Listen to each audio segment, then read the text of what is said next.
Welcome to After the Last Song, where we discover the people behind the dance shoes and the communities that they inspire.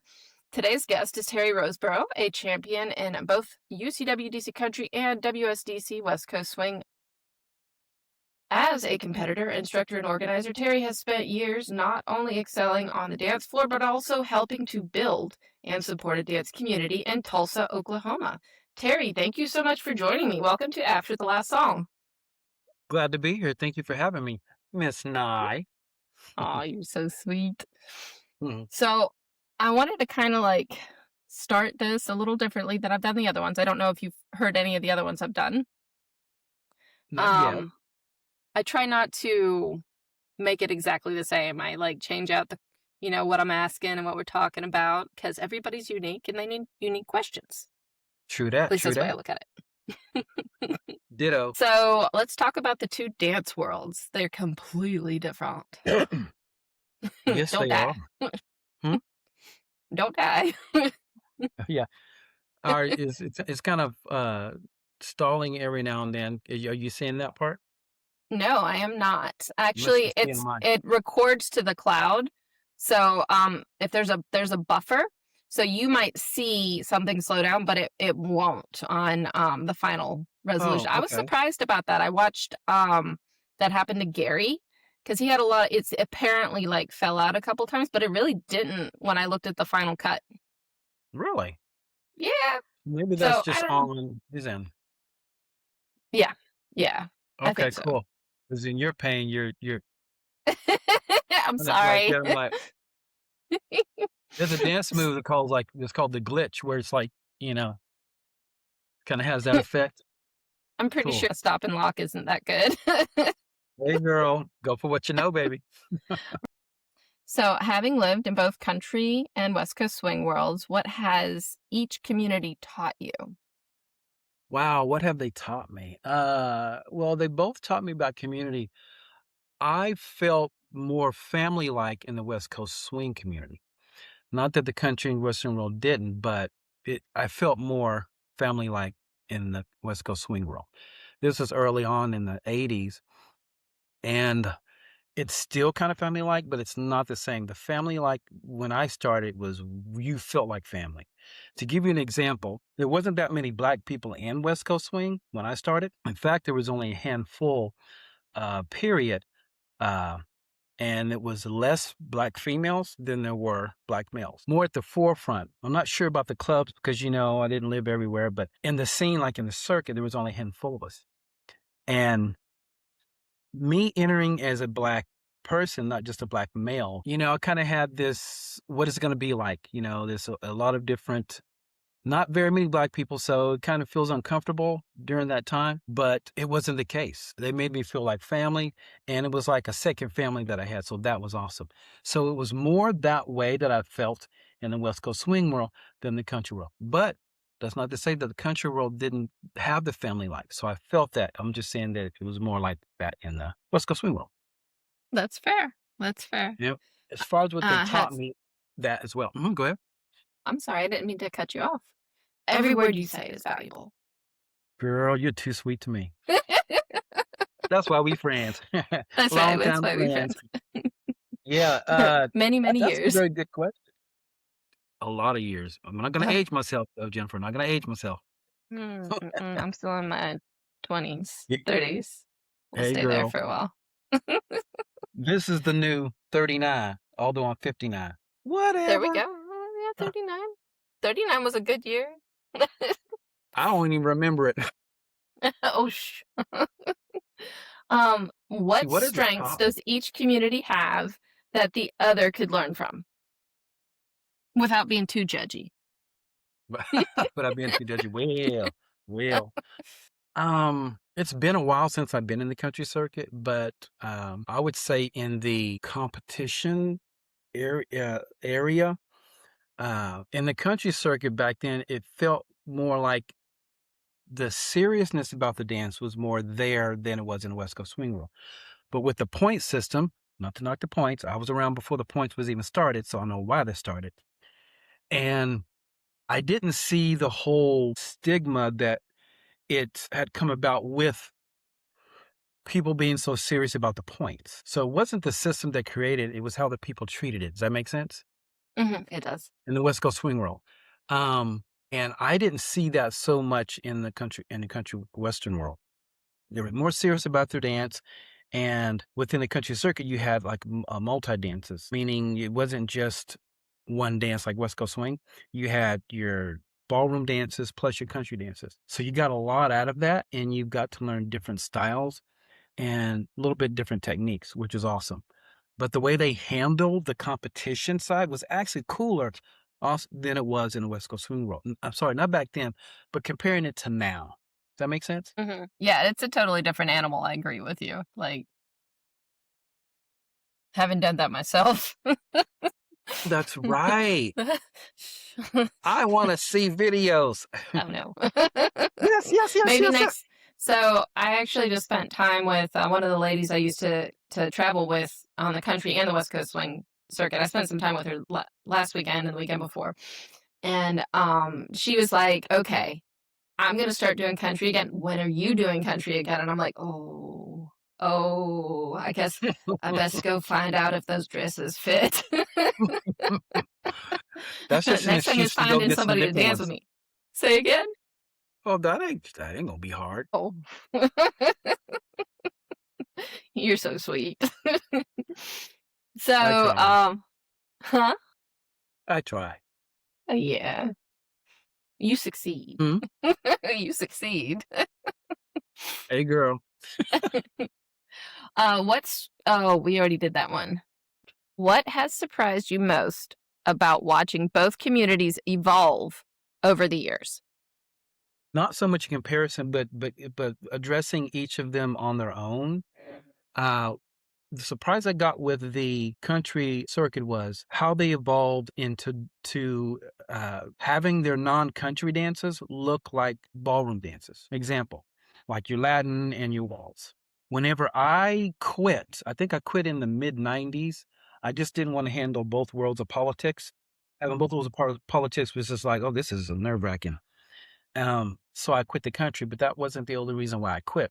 I quit the country circuit at that time because um, I saw more in the future, ahead of the time thing. My desire was I was looking at the Latin competitions and looking at the smooth, standard competitions, I think they call it, and being so amazed with those. I'm like, that's how I want to dance. I'm doing a waltz. I'm doing a cha cha. I want to look like that because that's what they're doing. But it wasn't like that in the country circuit, let alone wearing the boots. Yeah, It's cute and all, but it's that's like true. the foot don't look the same. We try to, point it and all that stuff, right? And I wanted to look like that, but there was no support for that. Now, what does it look like now? The waltz looks like the waltz in ballroom, and the Latin looks like the Latin. It actually looks like a cha-cha, and I'm like, well, that's what I wanted to do in the 90s, but nobody wanted to support that. I'm out. So I quit and I left. Yep. And then it's funny because what surprised me is that, wait a minute, that's what I wanted to do. And now, years later, that's what you're doing. Hello? Well, provided you had the right dance partner, do you think you could be talked back into joining again Well, for a dance or actually, two? what's funny is that when I quit in the 90s, I revisited it for just a short period of time in 2013 with my very first uh, country western dance partner. And that's Nicole Wardell. That's You know that awesome. name? I know She that was name. 17. She was 17. I think I was 18. And we partnered and we won the Marlboro competition here in Tulsa. And we went to Oklahoma City for the next round. And I think we didn't make it to the next round, but we danced good, and I think we placed not too far below, but we didn't make it to the next round. She went off to do ballroom in Vegas or something. I can't remember. Vegas, maybe someplace. And I didn't want to go. So, she went there and I stayed here. And then my next dance partner, her name is Suzanne McCowan. And we did well. That's when I really progressed to the circuit. And then we quit. That's when I quit. When I said, I don't want to do this anymore because y'all are not looking like the Latin dancers and the ballroom Hmm. dancers. Then I revisited the circuit with Nikki again, Nicole again. but it That's was pretty just too cool. much to try to do both worlds, so Yeah. we didn't progress further, but it was such a great time with her. She is so awesome, so amazing. Love that girl. Um, she makes anybody a good partner. That's all I got to say. I was Well, lucky yeah, enough to she have her for a partner when we were very young. Hercules, Hercules, Hercules. Yeah, But to she's answer your amazing. question, um, I thought about it, Jennifer. Even in the last 2 or 3 years, I thought about it, but it just has to be the right time and the right place, like you say, the right partner. I could probably be convinced, but it'd be a lot of work. I would be juggling both worlds again, so I don't Yeah, know. that's true. And But then right here, yeah, yeah. I still feel it, babe. I still feel it. Well, that's the important thing right there. What about you? So, oh, I have to find a partner first. Honey, you live in Tulsa. Hey, you and me both. Yeah. I know, right? Yeah, not a lot of country dancers in Huntsville. I have to grow some. But, maybe I'll go to Nashville. That's a couple hours away. Hey. Well, There's that's a not few too bad. people up there. There you go. Occasionally. Well, Mike Wagner goes up there occasionally, so, I might Does he? That's might my chit chat with him. boy. Love that boy. Mhm.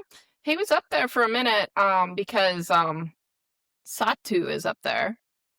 She lives in Nashville, I believe, or maybe it's a little bit above Really? Nashville. Mhm. Oh, okay. And then, he mildly retired? I don't know. I might be wrong about that. Anyway, he moved back to Florida, and now he's back and forth, like, once a month. Really? He'll, like, pack all of his students in, like, a week. So, Wow. I don't even remember when he yeah, moved to that might be Florida. too much work for him. He's busy, you know. Yeah, I know, right? It's like, "Oh, here's a new student, and by the way, the division, yeah." Yeah, that's a lot in that scene. Oh my Yeah. god. Like ballroom. It'd be nice to start as a novice. Yeah. It would be nice. I don't think I'm gonna get that, though. I don't think we're gonna have that chance. I know, right? It's not gonna happen. Yeah. No. So, the next question is, what strengths, does each community have that the other could learn from? Oh my. Good Ooh, question. and I wanna grab that next one. Uh, hmm. What strengths have both of them learned from each other? So, and it could be in the context of events, it could be in the context of teaching, it could be in the context of community building. So that kind of like, Well, the country circuit for a while, I don't know if you remember, they really were piggybacking off of West Coast Swing, so they're adding West Coast Swing to their events, and some were half and half when the country circuit was dying. So I don't think that they took enough of the examples from the West Coast Swing oh, playbook to survive. That one okay, was a tough one anyway. I'm like still thinking. Um, we could come back to that one. no, I mean, I don't know if it's gonna make a difference, but whatever you want to do. I'd probably say, but the country community seemed like they were more, I would say probably more community based. Like, I didn't see a lot of, I don't know if this is gonna sound great or not, but I'm gonna say it anyway. Okay. T Rose sexy chocolate. No. I didn't see a lot of snub nose in the air, like if you couldn't dance good enough, like I saw it in the West Coast Swing World. Like in the West Coast Swing World, you have a term, Jennifer, that I didn't even hear of until, what was it, last 2 years or so? It's called ageism. I'm like, what the heck is Yeah, ageism? it's a thing. Then I looked it up, you know, and I'm like, okay, yeah, I guess I kind of seen that a little bit. Now, not back in the day. Everybody danced with everybody from 2 to 92, and I ain't kidding. So awesome. But when it started popping up in the West Coast Swing World, I'm like, this is weird. This is weird. It's not good. It's not inclusive. It's not community building at all. But in the country circuit, that part was more, I guess, stable, I guess you'd say. Or I didn't see a lot of the nose up in the air, Mhm. you know. That's With very that true. nose up in the air, they better be glad it wasn't raining, they'd drown. Wasn't there a bird or something that Did did you that? get it? Huh? Yeah, I did. I did. So, which brings me to my next question. Has moving Yeah. between the different dance styles changed the way you teach or how you communicate? No, no, because what what changed how I teach communicate was just growth and learning from others. Like a lot of the pros that I rub elbows with, you can take something from anybody.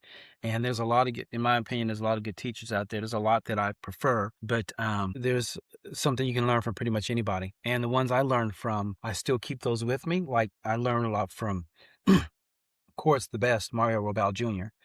In my opinion, still today. I learned quite a bit from Deborah Seke. I still have some sayings from her that I love.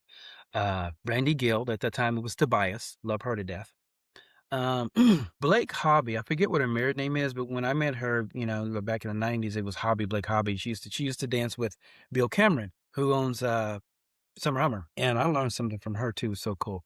So I still use some things that I learned from those guys, but I coupled it with my own since back then. And 84 with the country and in 86 with the West Coast swing. So that collaboration and putting that together, learning from them, coupled with mine, has actually built a good strength in my teaching, I think.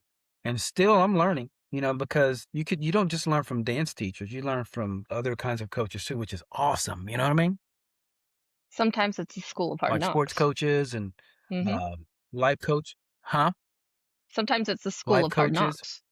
I Yep. know people like this. That one too. Yes. Hmm. I'll be honest, that's my biggest school, learning from right there. Yep, yep, yep, yep, yep. Yeah, mine too. Yeah, you get it. You get it. Oh my God. I do. I Yes. do. Yeah, I would say that. Yeah.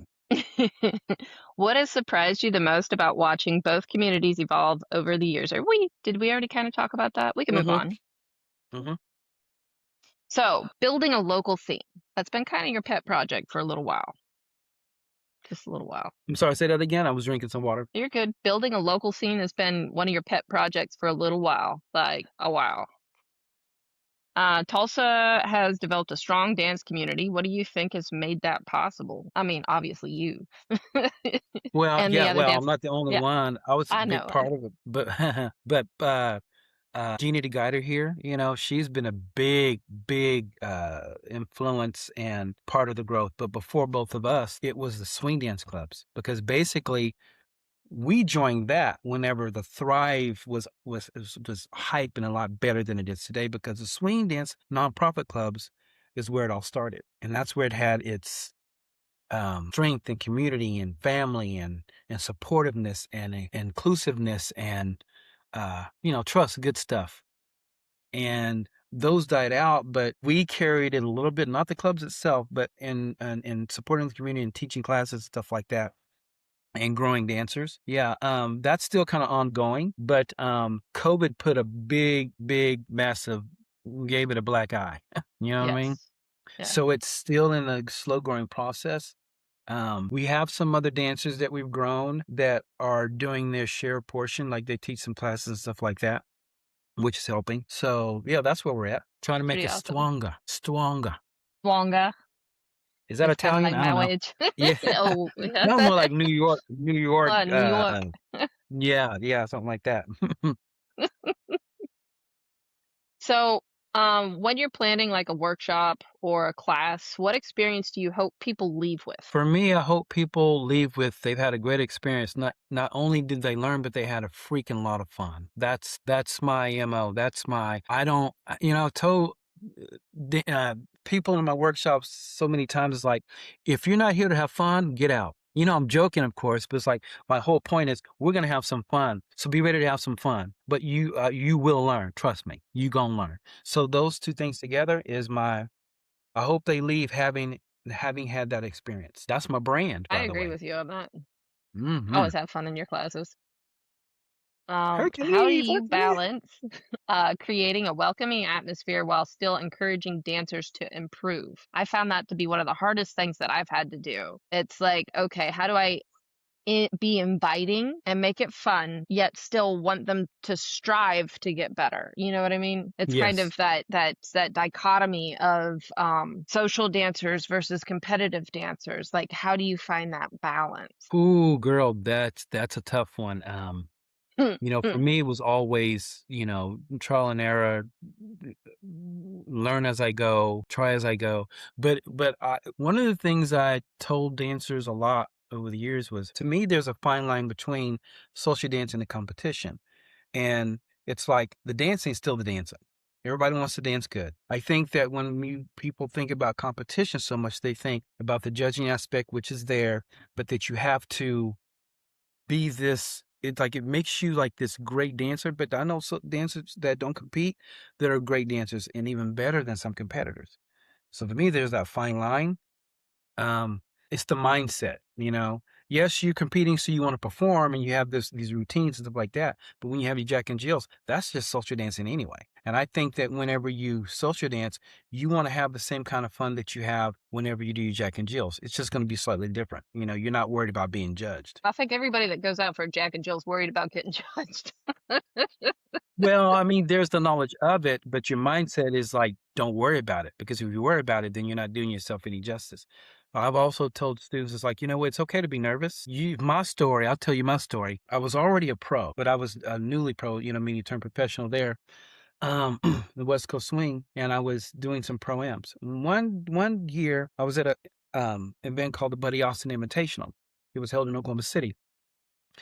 And it was in a hotel where when you walk across the dance floor, it's like you're walking toward the backdrop. Behind the backdrop was a door that led into the hallway. You go down a little bit and you can get to the front desk. Follow me? Mm-hmm. So right outside the door was where we had to sit waiting for our turn to go walk through that door, get on the dance floor, and they announce you. So that was the setup. Well, while we're waiting back there, I haven't dealt with my nerves yet, but this is the day I made the breakthrough. That day. So whenever I used to get really nervous, I used to hyperventilate. I didn't throw up, but I hyperventilated and I didn't black out. I did what I call whited out. I saw stars, white, and Ooh. didn't pass out or anything like that. But it's like, where am I? Then I come to and I'm feeling better. But after I did that I didn't know it was going to happen. I did that in front of a student. I'm like, okay, that's it. It's not going to happen again. You get a hold of yourself, T, and you do what you know how to do. And I went in, did what I know how to do. Everything was fine. But that day, it stopped. Mind That over made matter. Yeah. huh? Yes. So the mindset, Yeah. it wasn't perfect, but it's like that didn't happen anymore. I still had to coach myself, but it was easier and easier. But that didn't happen again because I was like, that's the last straw. You got to be there for this and you're the professional. Mind you, I was newly professional, but you are the professional. You can do this. You got to be there for them. Let's So get it this is done. your internal dialogue as you're getting ready to go out on the dance floor with your am. Yes, for me. Yeah, because I didn't want to. We're all nervous and you have to embrace it and let it fuel you, let it so that you have productivity, you're productive on the floor, but not let it rattle you to where you mess up in your routines, you forget because it can happen, that point you want to try to avoid. But just embrace the nerves to know this is real, it's going to happen. You can't really get around it. You just Mm-hmm. have to try to redirect it, use it in a positive way. I had It to takes coach some time myself to and get it there, wasn't though. just one. Yeah, like I said, it wasn't perfect. It didn't like just 100% go away, but it did get easier because I kept doing it. I talked to myself, was like, hey, you know how to do this stuff. So just show them what you know how to do. That was it. So what I'm going off script right now a little bit. If you were to give a freshly minted pro, like somebody that's advanced early all-star, that's got AMs for the first time, what advice would you give them? I would give them advice. This is one big one. It's like never outdance your am. That's one thing I never did. And I got a lot of compliments off that from pros, event directors. One of the first ones to say it was Chair Peyton, Khalees Key's mom, who at the time, her and Mario were about event directors for America's Classic Championships. And she says she noticed that. And I'm like, well, yeah, this is not about me. This is about the am. You don't want to screw up. So bring forth your skills, but don't outdance your am. That's a big one. And I still see it happening a lot. Um, and it looks like the pro show. And I'm like, nah, that don't sit right. And I think the judging's not reflecting it enough, but that's just my opinion on it. Do you think that these conversations like we're having right now are happening enough? Like the reflection on, hey, how do you do this as a first time pro? Or maybe it's your second or third time, but still you haven't quite gotten the rhythm of it. You don't understand for sure like what it's about. Like because you're always wanting to put your best product on the floor, right? So Mhm. in your mind, how do you tell them that putting your best product out is dancing down? Like, how do you get them to like focus on that? I Like dancing the your am up. I guess they don't. It's not. It's something that's dancing down is a bad way of thinking about it. But dancing your am up. Like, yeah. how does somebody do that? Right? What? How would you say somebody would do that? I tell you how I As a would do it. I've well, always done yeah. it. Tell me how you do it, Yeah, what please. I do is I find my AM strength and I showcase their strengths. And I don't go above their heads. I only push them a little bit to see, kind of what they're made of and let them see what they're made of. And if there's a if we find out that it's too much, then I go just strictly to the strengths. Now, me being a pro, when you're a pro and your skill level's high as a dancer, you can just do your mediocre level of dancing and it's still high enough for the AM. That keeps you below, and it keeps you at least even, and being a little bit above, you're always gonna be above them as far as your performance. But sometimes it gets way off scale where it's like they're looking at the pro and not the am, and that's the problem.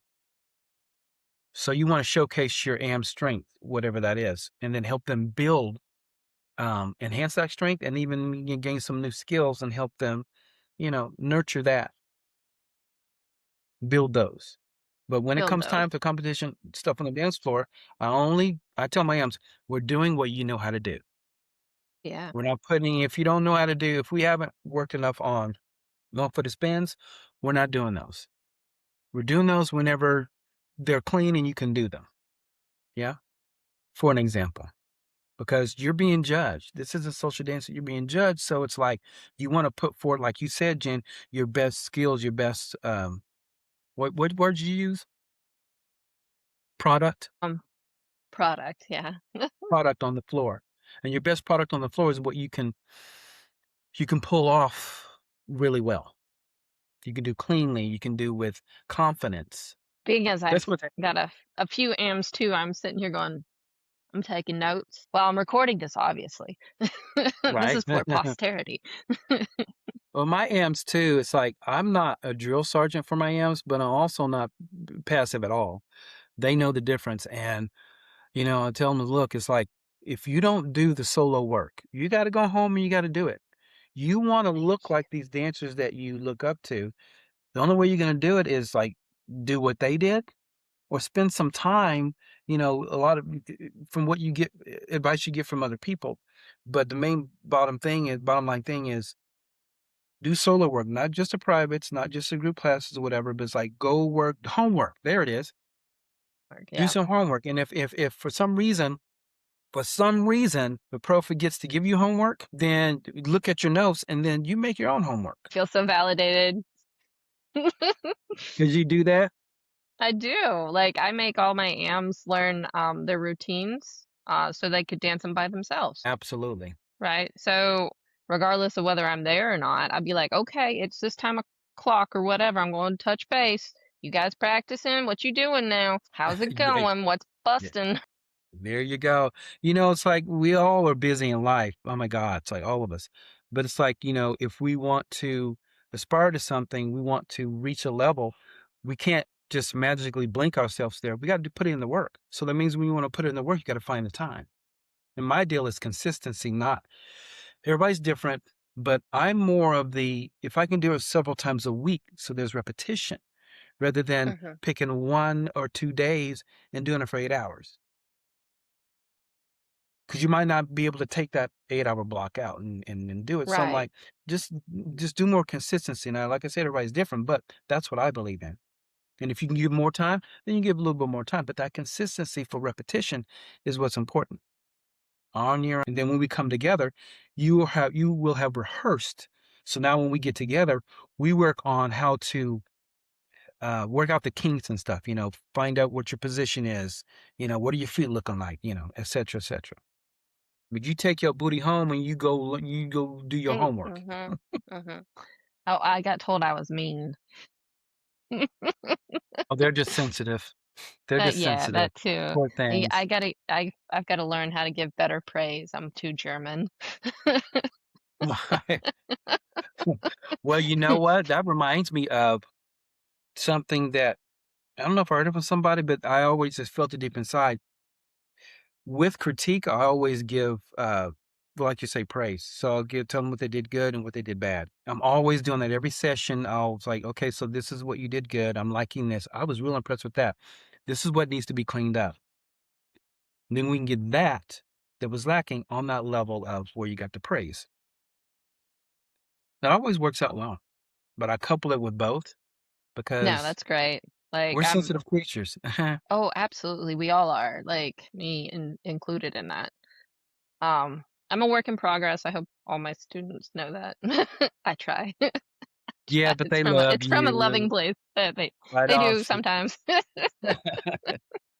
That's normal. Um, That's normal. so right, sometimes.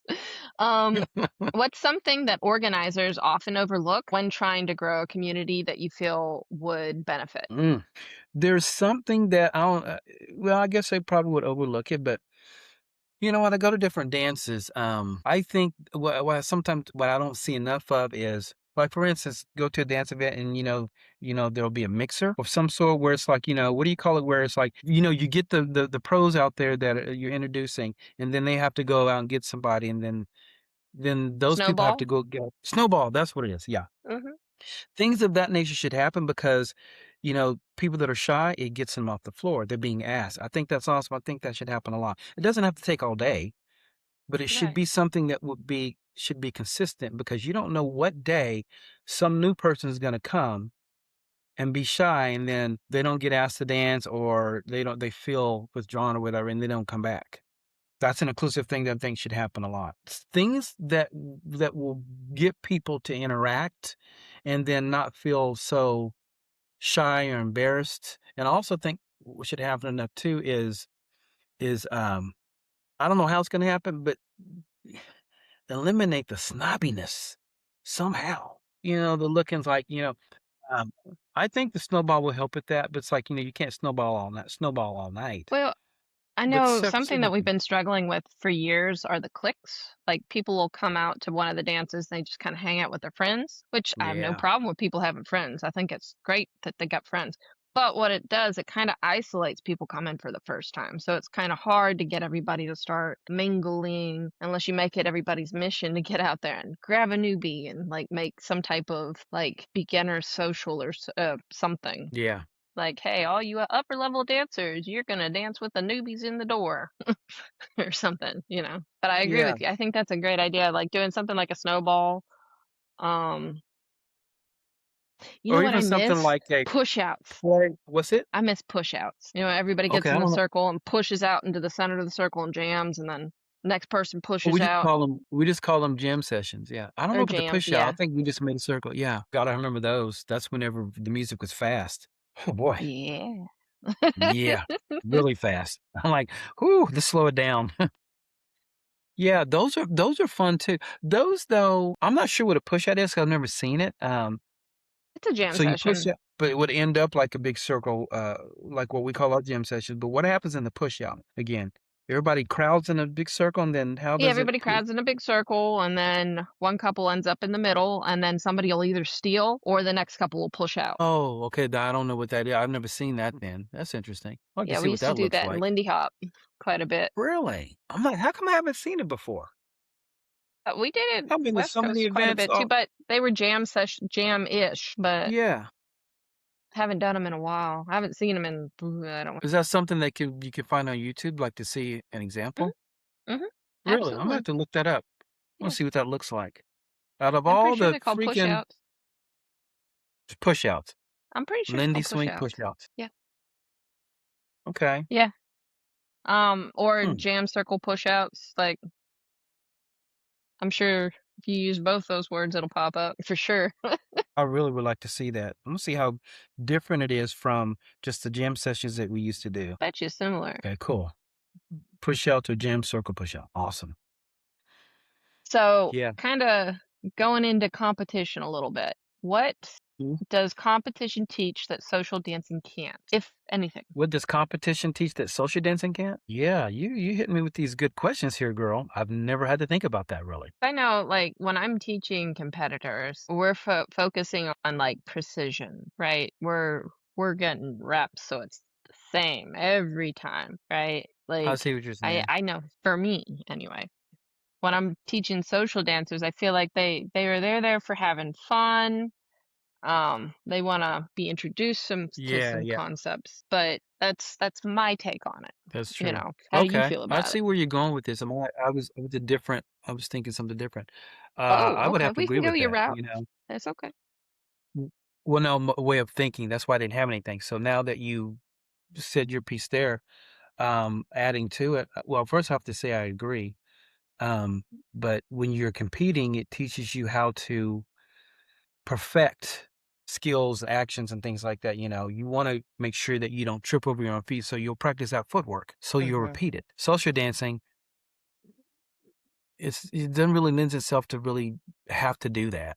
You know, social dancing. See, but here's the thing with me and the whole. I just want to have fun. I've struggled with this one for a long, long time. I just want to have fun. And I don't know how this is going to go over, Jen, but I'm going to say it anyway because it's just been on my mind and my heart. I just want to have fun. And I'm like, okay, well, what does that look like? Nobody's answered that question that said that. And to me, I'm like, okay, you want to have fun, but is it fun for the other person you're dancing with? This isn't solo, this is partnering. So I'm like, if you want to have fun and I'm feeling like you're going to pull my arm out of my socket because you don't know this dance, that's not fun for me. Does that make sense? Mhm. You know, and it's like the whole "I wanna have fun" thing, I think it's just such a vague comment that it's like, what does that even mean? I think the better you get, the more you learn, the more fun you can have. And if you're trying to give somebody else a good dance, you're gonna have fun too. That's my take on it. Agree Now, a with new that. person's not gonna know that, but it's like it's something I think that should be encouraged to them. They should learn that and teach that because they're coming into a world that they're not used to, that's new for them. So when you come into a new world, there are things about this world that you wanna learn if you wanna be part of it. But I just never got that. I just wanna have fun. Well, girls, Oh, they wanna this have you? fun. Yeah, yeah. I The like my first time shoulder I though. pro Like my shoulder. Huh? I like my shoulder though. Yeah, girl, I just I yeah, yeah. It's different for everybody too. Like I feel like some people just they don't want to do the reps to improve, but they want to get good enough to social dance, and then they're like, okay, I'm done with competition or learning all the precision and whatnot. And I think it's just different for everybody. And I think part of it probably has to come down to what you were talking about earlier, that level of anxiety Yeah. for like some people for competition. It's always going to be there. So that's never going to be fun for them. Right, but then again, you've got people that were like, I don't know, professional athletes, and they love being in the front of the camera, Mhm. like you. This is true. Uh-oh, busted. Busted, you found me Busted. out. So, it's one of those things, like, when I was younger, I used to have ridiculous stage fright, I mean, just stupid every time, but I was, a soloist. I played, jazz trumpet for years all through high Nice. school. Yeah, I got scholarship in college, Dang, girl. yeah, so, Okay. but, when it came to dance and music, I had to choose which was gonna be my master. So Yeah. I found out because I couldn't spend that much time I couldn't if I wanted to be good at one of them, I needed to give one up, like what you came to with country. I came to between music and dance. And, it really came to a head when, the band I was a part of got hired to play for our local Lindy Hop group. And I'm like, Yeah. "Oh, this is cool. I wish I was dancing." Oh, yeah, okay. Right, and That's the and that kinda that sealed the deal for me, I was done. Yep, right there, Yep, yeah, it's called the turned in my fever. T-shirt, and I'm like, "I love you guys. If you need anybody sitting in for you, I'm good." Um, But, that's all right. Do you still have that instrument? I have a few trumpets. Do you? A Do you ever few. break it out, like, just randomly, like, "I wanna play this, I wanna" Gosh. So, um, yeah, not with any regularity. So, like, your Ruh-roh. chops? Right. If you don't do it regularly, you lose it. If you don't use it, you What lose went it. wrong? I'm doing a podcast at our venue. Oh, the internet? The Wi-Fi Yes. there?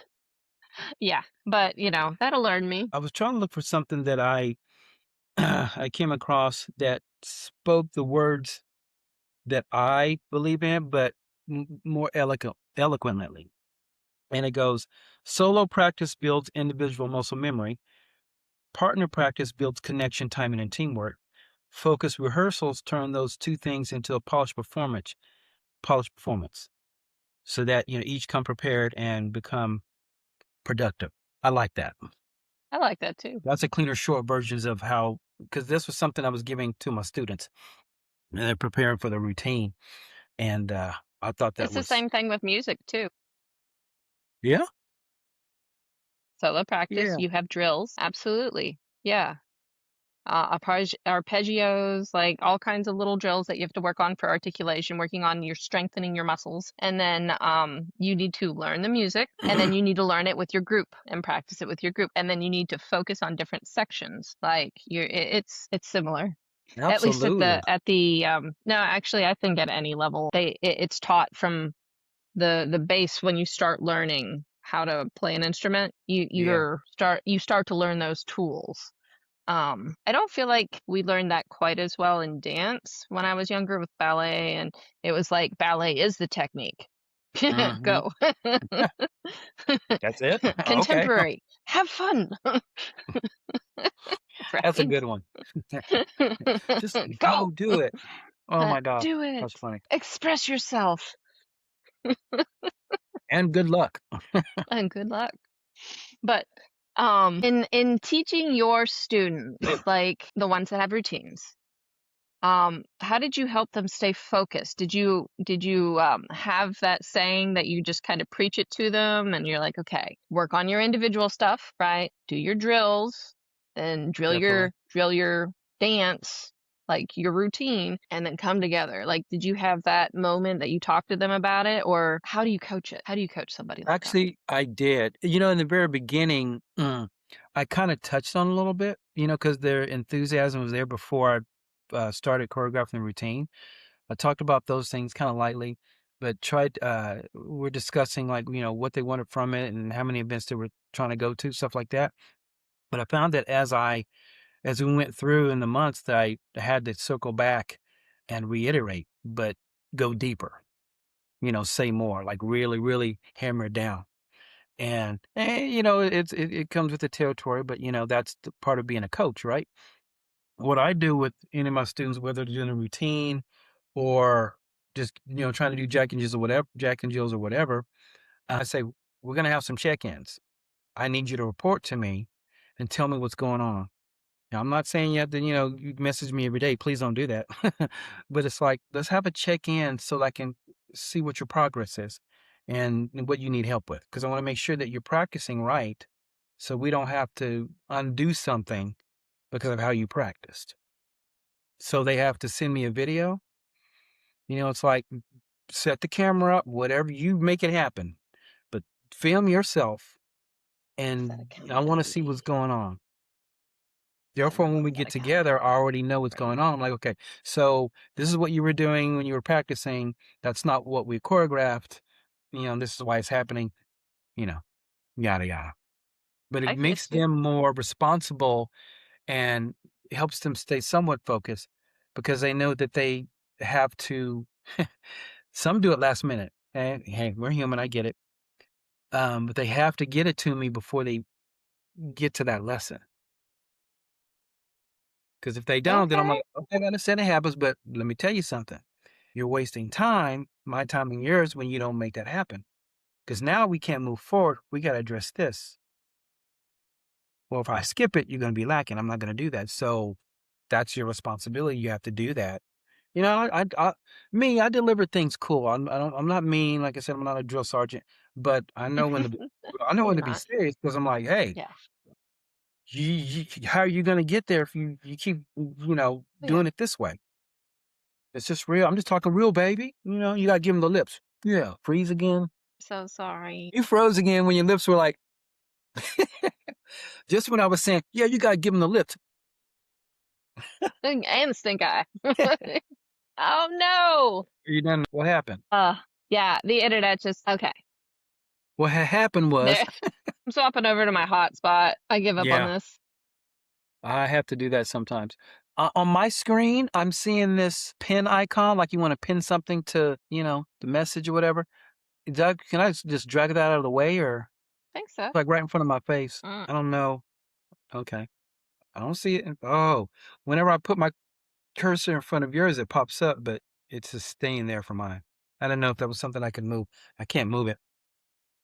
Can you see me fine? Is anything in front of my face? See you fine. Yeah, absolutely. Well, Okay, then it must be on our own screens that we can see. yeah, I don't I think I had one too, but I think I hit the X. Well, Where's that X? do you want to keep going with this? You want me to switch to my hotspot, which will disrupt Uh, this? yeah, do whatever you think's gonna make it better. Okay. Well, now we're talking and it's not doing anything. Oh, so So are it you on looks your like it's hotspot? fine. I'm not on the hotspot right now. I turned it on. Oh, I've got it on here as a secondary, so I can just jump over to it real quick if it starts doing stupid. okay, cool. Yeah, that Yeah. works. Okay. Yeah, girl. So, I try. That's all we can do, right? That's right. So, how has your mindset before competing changed over the years? Before competing? Like that inner dialogue. Like we talked about that a little bit, but how has it Yeah. changed from that beginning to like for your personal dance? Well, for me, it was that, like I said, I had that breakthrough. Once I told myself, it was more, you know what it was more of? And I did think about this and I realized it was the case. It was because I didn't believe enough for myself. I know it sounds strange after 40 years of doing this dance and all the accomplishments, but that's still a real human thing. And even people at the very top can have some of those insecurities, right? Mhm. That was one of mine. Didn't believe as much in myself or not enough in myself. So that would happen to me. But whenever I had that breakthrough and I talked to myself, I'm like, you know how to do this dance, you know how to do these things. It's like you're your own problem. Well, change it. And Mm, then you got an am here too, that's more important than anything. You got to do something. That's when I made that decision. From there, I just kept remembering what I told myself. And so that helped me uh, build the confidence to it's like just the realism. Be real. You know this is true and you're still growing, but you know what you know, you know what you know. Just do what you freaking know, boy. And then my confidence got better. The nerves were still there. They are still there. I would be worried if I wasn't nervous. uh-huh. That's what would bother me. So I think the nerve sometimes makes me feel alive. And I'm like, okay, I know I've got something to do. Now get your mind in the right place and let's do this. You've done it too many times before. It ain't no different. Just do it, huh? Let's get your game face on. Yeah, get your game face on. Let's go. My game face is just happens to be a part of me. So, yeah, yeah. So now it's just more like I don't have to talk to myself very long. It's so quick. It's just like a light switch. Boom. You know what you got to do. Let's go. You love music. Listen to it. You got a partner. Get into them. Let's go. See Is what there a happens. certain like competition that just kind of like flipped the script for you, like just completely changed the direction of your dance career? Boy, you're good with these questions, girl. Chat Um, GPT is good for something. Chat GTP. Darn you know. Um, What like a specific event or a competition division like classic or showcase or I Yeah, mean, okay. well, Like a major thing that impacted you, that made the world change for you. It think could be an over so many experience. It years. could have been something that happened at one event. Could have been the whispers somebody put in your ear before going out on the floor at the US Open or wherever. Oh, actually, you know what? I don't know if there's one thing. I think there are several things that kind of shaped me and gave me epiphanies or a big boost of confidence that made improvements for me. Mhm. Emotionally, mentally. You know, uh, it was the year I turned pro in 1992. I think that the point system had just maybe been created or was still formulated. And I had been dancing for, let's see, what was it, 86 to 92? What is that? 6 years, maybe five and some change. And there was a gentleman that was, at the time, I think he was president of I think it was our Sooner Swing Club, Oklahoma Swing Dance Club. And I was about to go in to do my first pro competition. You had your Charlottes, the greats back then, your Charlottes, your Robert Cordova was back then, we're all young, and Michelle Kincaid and all these big names. There's like some of them are still judging, right? And he was sitting outside the door to the ballroom, and he stopped me because we talk a lot. And he started showing me some of his moves, which is cool. He had these little armband stuff, and then he started talking about timing. And he said, basically, about what do you call it? I'm wanting to say he said rolling count or something like that. And I didn't know what he was talking about. And he was trying to explain it to me, and my mind is still ready to go in here to get ready to compete. And so it just didn't register. He goes, "Don't worry about it. You already do it." Okay. So that was a positive, but I still didn't know what he was talking about. Fast forward just a little bit, I learned what that is. I'm like, oh, okay. Boom. I was like, okay, so I already do that.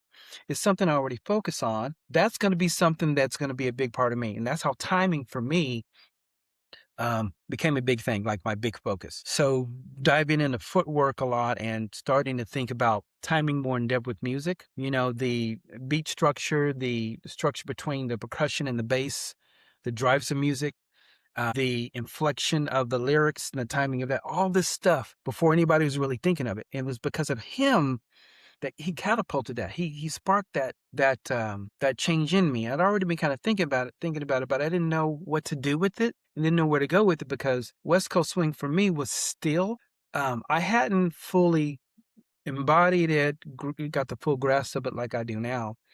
But that kind of helped because the timing, like, can I do these things? Is it okay? Some of the questions that your student asks you, are you allowed to do that? I was asking myself, not knowing that I could, but that helped Mhm. me with that count. So that's what now I'm starting, the dots are starting to connect. I know what to do with this footwork now. I hear that in the music. That was huge for me. That was a freaking game changer. Now, timing's like my forte, and I love it. It's like, you want to talk about time? Let's go, let's go, let's go, let's go. We get I'm time. all over that, baby. Music, whoo, sucky, sucky. So, how do you define success today compared to when you first started competing? Like, it's old hat. Competing's old hat now, right? Yeah. Like, when you started, your goals were to get to the next, competition or kick somebody's butt or get out there and have the best dance you can have. Like, Yeah. what's your mindset now versus your motivation? Like, I imagine it's completely different. Like, now your mindset's like, I've been doing this. I know how to do this. Let's go do this. Let's have some fun. Like, I don't know though. I mean, you may have a different idea. Like, what was important to you back in the 80s and 90s might be different than what's important to you now when you're out competing. Well, it was the mindset of you want to go out and you kick everybody's butt. I mean, that hasn't changed. I still want to kick everybody's butt. Who doesn't, right? But uh yeah, that's still the same. The way I go about it's different. I'm like, what I want is I want that great dance with who's on the other end of my hand. I've always wanted that, but I think about that more than I did back then. Back then, there was a term called pattern junkie. What a pattern junkie Hmm. was is someone that only did patterns. They didn't know how to play with the music. They didn't know how to play with the timing. You know, that was before hijack and all that stuff was even talked about or came about and all that. And pattern junkie was a negative term. And when I heard that, I'm like, I don't want to be that. So that's when I started thinking more about the music and playing with footwork, playing with the timing within the patterns and stuff like that.